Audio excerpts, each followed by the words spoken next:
Just the other day, Paul McCartney was in the news talking about how they were using generative AI to complete a Beatles song.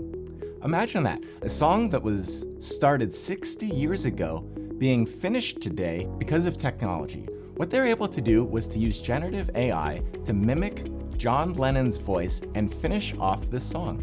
If you think about what it requires to complete a song by the Beatles, the amount of compute is just incredible. Something that we couldn't have imagined 10 or 15 years ago is very much a reality today. A lot of the companies in emerging markets enable this compute.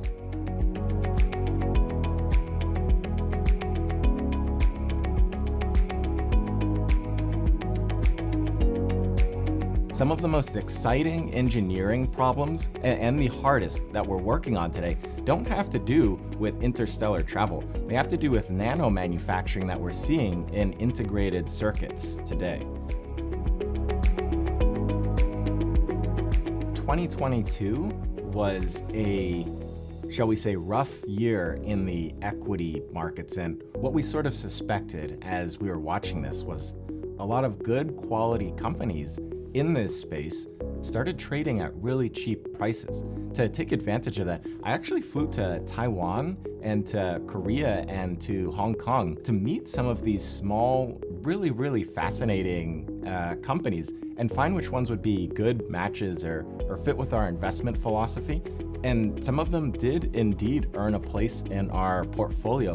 One of them is a small microscope manufacturer in South Korea. Who would have thought?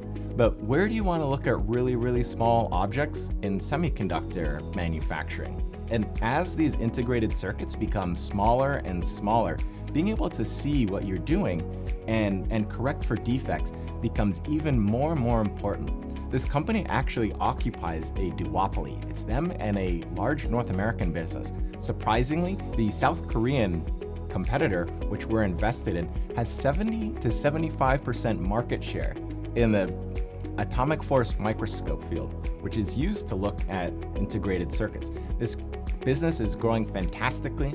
It has high margins, returns on capital, and I got to sit down with the CFO.